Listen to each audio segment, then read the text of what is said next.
উত্তর দিয়ে আমার বক্তৃতা এই যে করছি।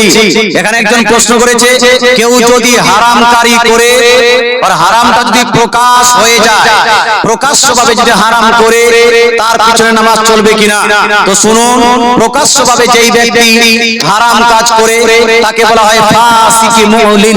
কি বলা হয়? ফাসিকি মুলিন। আর ফাসিকি মুলিনের পিছনে নামাজ পড়া হলো মাকরুহ তাহরিমি। কি হলো? নামাজ পড়া হলো মাকরুহ তাহরিমি। আর মাকরুহ তাহরিমের রেগুলেশন হলো কুল্লু সালাতিন উতিয়াত মা কারাতি তাহরিম ওয়াজিবাত ইয়াদাতুহা। যদি কোনো নামাজ মাকরুহ তাহরিমি দ্বারা সম্পন্ন হয়, যদি কোনো নামাজ কারাতি তাহরিমা দ্বারা সম্পন্ন হয়, তাহলে নামাজটা আপনার ঘুরিয়ে পড়তে হবে, নামাজটা আবার পড়তে হবে, এটা হলো ওয়াজিব। তো মুসলমান, কেউ যদি ফাসিকে মুলিন অর্থাৎ কোন ব্যক্তি যদি প্রকাশ্যভাবে হারাম কাজ করে তার পিছনে নামাজ পড়া চলবে এবং না চলবে। আর যদি কেউ নামাজটা পড়ে নেয় তাহলে সেই নামাজটা আবার পুনরায় পড়তে হবে, এই পুনরায় আদায় করা হলো ওয়াজিব। দ্বিতীয়বার যদি পড়তে হয় তাহলে ওকে ইমাম না রাখাটাই ভালো। তো কতদিন ইমাম রাখবো না? যতদিন পর্যন্ত ওই ব্যক্তিটি যেভাবে প্রকাশ্যভাবে হারাম করেছে তদ্রূপ প্রকাশ্যভাবে যতক্ষণ পর্যন্ত তওবা না করেছে। তওবা যদি করে নেয় যে আমি অমুক হারাম কাজ করেছিলাম, এটার জন্য আমি আল্লাহ তাআলার কাছে আপনাদের সম্মুখে আল্লাহ তাআলার কাছে প্রকাশ্যভাবে তওবা করতেছি, উনি তওবা করে নেবে প্রকাশ্যভাবে, তাহলে আল্লাহ তাআলা এই ব্যক্তিকে মাফ করে দিবেন। এই ব্যক্তির পিছনে আপনার নামাজ পড়াটা জায়েজ হবে। জোরে বলে সুবহানাল্লাহ। যতক্ষণ পর্যন্ত তওবা না করেছে একে ইমাম বানানো চলবে। কোন মুসলিম ব্যক্তি যদি অপর মুসলিম ব্যক্তির দাড়ি তুলে নেওয়ার হুমকি দেয় এবং একথা বলে যে তোর কোন আল্লাহ ও নবী বাঁচাবে তবে কোরআন ও হাদিসের আলোকে জানাবেন। কি বলতে চায়? এই মুসলমান, দাড়ি তুলে নেওয়ার হুমকি দিচ্ছে একজন মুসলমান অপর মুসলিমকে, আর বলছে যে আল্লাহ এবং আল্লাহ রাসূল কি তোকে বাঁচাবে, এরকম যদি বলে থাকে তাহলে এই ব্যক্তি সঙ্গে সঙ্গে এটা বলার কারণে কুফরি করেছে। কি করেছে? ইসলাম থেকে খারিজ হবে, তার ওটো তালাক হয়ে গেছে, ওই স্ত্রী আপনার তার নিকাহ থেকে বের হয়ে গেছে। যতক্ষণ পর্যন্ত না এই ব্যক্তিটি প্রকাশ্যভাবে তওবা না করেছে, কলেমা না পড়েছে, ইস্তেগফার না করেছে, তওবা না করেছে, তওবা করার পরে দ্বিতীয়বার কলেমা পড়বে এবং স্ত্রী থাকলে স্ত্রীর সঙ্গে দ্বিতীয়বার আপনার মোহর হবে। মোহর হওয়ার পরে এই ব্যক্তি হবে খাঁটি মুসলমান। কথা বোঝা গেল ভাই? আল্লাহ রাসূল কি তোকে বাঁচাবে, এটা আল্লাহ এবং আল্লাহ রাসূলের সঙ্গে গুস্তাখি করা হলো না ভাই? বলো না, গুস্তাখি করা হলো না? আল্লাহ এবং আল্লাহ রাসূলের সঙ্গে কেউ যদি গুস্তাখি করে সেই ব্যক্তি মুসলমান থাকতে পারে না। অতএব এক তো দাড়ির অসম্মান করা যাবে না, দাড়ির তাওহীন করাটাও কুফরি। হাজি, দাড়ির তাওহীন করাটাও কুফরি। দুই নাম্বার এবং আল্লাহ এবং আল্লাহর রাসূল এখানে গোস্তাকি করা হচ্ছে। অতএব এই ব্যক্তি যেই ব্যক্তির প্রসঙ্গে এটা আলোচনা করা হচ্ছে, প্রশ্ন করা হয়েছে, একে তওবা করাবেন, কলেমা পড়াবেন, নচেত এ যদি তওবা না করে কলেমা না পড়ে তাহলে কি করবে হুজুর? একে সোশ্যাল বাইকাট করতে হবে, সমাজ থেকে বাদ দিতে হবে। যতক্ষণ পর্যন্ত তওবা না করেছে ততক্ষণ পর্যন্ত সমাজ থেকে বাইকাটি থাকবে। এটাই হলো মাসলা। আসসালামু আলাইকুম। ওয়া আলাইকুম আসসালাম ওয়া রাহমাতুল্লাহি ওয়া বারাকাতুহু। জেদ করে এক মসজিদ থাকতে আরেক মসজিদ তৈরি করা যাবে কিনা? যদি মসজিদ বানানো যায় তাহলে সেটা কোন হাদিসে দলিল সহকারে বুঝিয়ে দিবেন। এক মসজিদ থাকতে দ্বিতীয় মসজিদ ওহর হচ্ছে। পৃথিবীতে প্রথমে একটাই মসজিদ হয়েছিল, তারপর দুইটা, তারপর তিনটা, তারপর চারটা, তারপর পাঁচটা, এরকম করে উপর গোটা পৃথিবীতে মসজিদ হয়েছে। হয়েছে না হয়নি? হয়েছে। কিন্তু আমাদের এলাকায় যে মসজিদ বারবার মসজিদ আলাদা মসজিদ নতুন মসজিদ করা হারাম কিছু নয়। কিন্তু আমি বলতে চাই আমাদের এলাকায় পার্টি আলাদা বলে আলাদা মসজিদ করে নিচ্ছে, সমাজ আলাদা বলে আলাদা মসজিদ করে নিচ্ছে, ভাগীদার আলাদা বলে আলাদা মসজিদ করে নিচ্ছে, বন্ধুত্ব কেটে গেল বলে আলাদা মসজিদ, ইমাম ভালো লাগে না এই জন্য আলাদা মসজিদ, সমাজে একটা ঝগড়া হয়েছে বলে আলাদা মসজিদ। এইরকম যদি আপনি মসজিদ বানান এইটা আপনার উচিত হবে? বলুন না, এটা আপনার উচিত হবে না। সমাজকে ভাগ করা যাবে, এই কাঁচা কাছাকাছি মসজিদ, পাশাপাশি মসজিদ আপনি করবেন কেন? এটা জায়েজ নয়। পার্টি আলাদা হতে পারে, তবে মসজিদ এক থাকবে না আলাদা। এই মুসলমান মনে কিছু মানুষ সিপিএম কে ভোট দেয়, কিছু আরএসপি কে ভোট দেয়, কিছু তৃণমূলকে ভোট দেয়, কিছু আপনার আইএসএফ কে ভোট দেয়। তো তিনটা পার্টি যদি হয় তো গ্রামে তিনটা মসজিদ করতে হবে। তো পার্টি আলাদা হওয়ার জন্য মসজিদ ভাগ করা যাবে, কোন মারামারি গন্ডগোলের জন্য মসজিদ ভাগ করা যাবে। প্রয়োজন যদি থাকে মসজিদ করা, তাহলে অবশ্যই প্রয়োজন মোতাবেক আপনি মসজিদ করতে পারেন। যে অনেক দূর থেকে আসতেছে, অনেক দূর থেকে আসতে হচ্ছে, তাহলে ওই দিকে একটা মসজিদ করা যা, একটা ওয়াক্তিয়া মসজিদ করা যা, ওই দিকের মানুষরা ওয়াক্তিয়া নামাজগুলো ওখানে পড়বে, আর জুম্মার নামাজ সবাই মিলে এক জায়গায় পড়বো, বড় মসজিদে পড়বো। এরকম যদি কেউ করে মুহাব্বতের খাতিরে সেটা করতে পারে, নো প্রবলেম। কিন্তু আপনাকে বলতে চাই, নিজের পার্সোনাল ঝামেলাকে ইসলামিক ঝামেলা বানিয়ে দিবেন না, নিজের পার্টির ঝামেলাকে ইসলামিক ঝামেলা বানিয়ে দিবেন না, নিজের মন মোতাবেক যারা ঝগড়াকে ইসলামিক ঝগড়া বানিয়ে দিবেন না।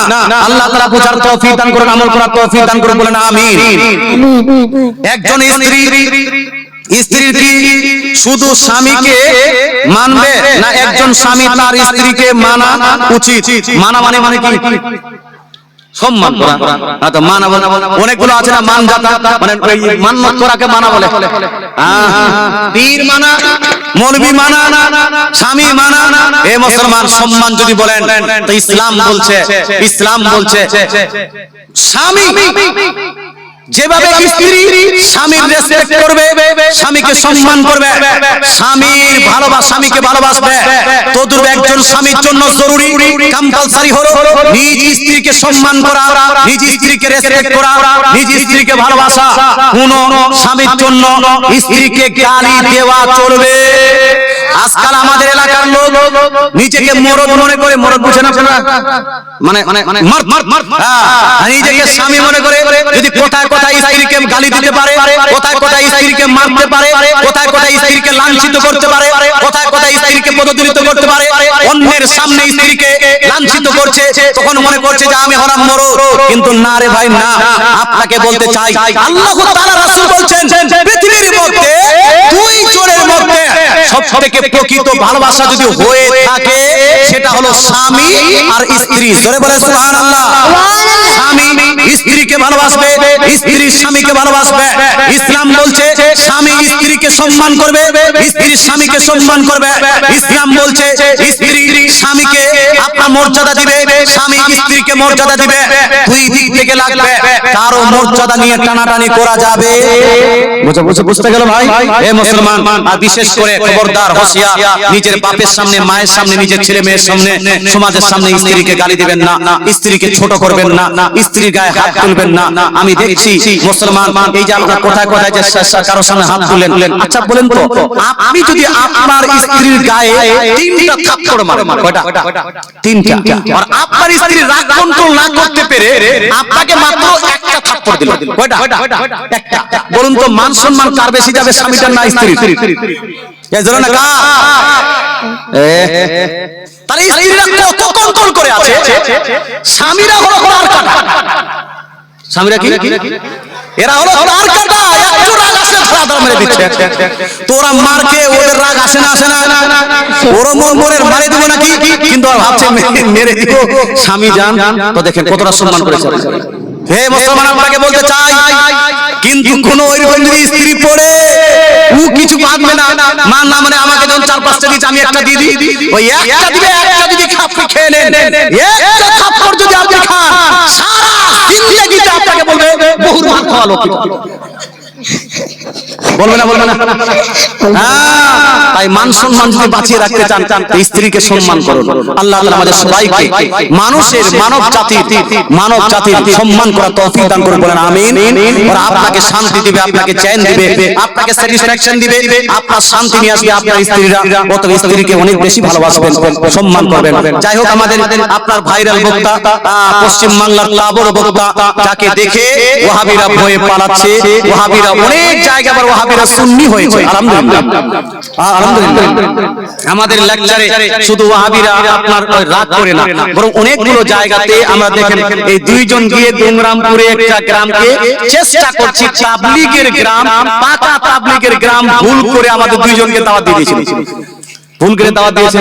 এবার দাওয়াত দেওয়ার পরে আলহামদুলিল্লাহ যেই জায়গাতে 15-20 বছর থেকে মিলাদ কিয়াম উঠে গেছে, 40,000 উঠে গেছে, আমরা প্রথম জালসাতে যাওয়ার পরেও এই মিলাদ কিয়াম চালু হয়ে গেছে। জোরে বলে সুবহানাল্লাহ, জোরে বলেন না সুবহানাল্লাহ। অতএব বলতে চাই মানুষকে যদি ভালোভাবে বুঝান, মানুষ বুঝবে না, বুঝবে না, বুঝবে। আল্লাহ তাআলা হযরত আল্লামা মাওলানা মুফতি জাহাঙ্গীর আলম রিজভীর ইলমে, আমলে, হায়াতে বরকত দান করুক, বলেন আমিন। জোরে বলেন আমিন। হিম্মত দিক, হৌসলা দিক, যাতে ইনি আহলে সুন্নাত ওয়াল জামাতের বেশি বেশি করে খিদমত করতে পারে। জোরে বলেন আমিন। মুসলমান, যাই হোক আমি আমার বক্তৃতা এখানে এটি করছি। আমি একটা বই নিয়ে এসেছিলাম কিন্তু বইটা আনতে ভুলে গেলাম। যাই হোক একটু পরে হয়তো পাঠিয়ে দেব, মুফতি সাহেব বলে দিবেন। আমি এখান থেকে আমার বক্তৃতা দিতে জানছি। বক্তৃতার মাঝে কেউ যদি কষ্ট পেয়ে থাকেন ক্ষমা প্রার্থী। আর কোরআন ও হাদিসের মধ্যে কোন রকম যদি ত্রুটি করে থাকি তাহলে তওবা করতেছি। আস্তাগফিরুল্লাহ রাব্বি মিন কুল্লি জামবিন ওয়া আতুবু ইলাইহি। জোরে বলেন আস্তাগফিরুল্লাহ রাব্বি মিন কুল্লি জামবিন ওয়া আতুবু ইলাইহি। লা ইলাহা ইল্লাল্লাহু মুহাম্মাদুর রাসূলুল্লাহ সাল্লাল্লাহু তাআলা আলাইহি ওয়া আলিহি ওয়াসাল্লাম ওয়া মা আলাইনা ইল্লাল বালাগ। আসসালামু আলাইকুম ওয়া রাহমাতুল্লাহি ওয়া বারাকাতুহু। আল্লাহুম্মা সাল্লি আলা সাইয়্যিদিনা মাওলানা মুহাম্মদ আয়দা মা ফিল বিল্লাহি সালাতান দাইমাতান মুনকিল্লাহ। রব্বানা তাকাব্বাল মিন্না ইন্নাকা আনতাস সামিউল আলিম ওয়া তুব আলাইনা ইন্নাকা আনতাত তাওয়াবুর রহিম। ওয়া সাল্লাল্লাহু তাআলা আলা খায়রি খালকিহি মুহাম্মাদিন ওয়া আলিহি ওয়া আসহাবিহি আজমাইন বিরহমাতিকা ইয়া আরহামার রাহিমিন বিহাক্কি লা ইলাহা ইল্লাল্লাহু মুহাম্মাদুর রাসূলুল্লাহ সাল্লাল্লাহু তাআলা আলাইহি ওয়া আলিহি ওয়া সাহবিহি ওয়া সাল্লাম।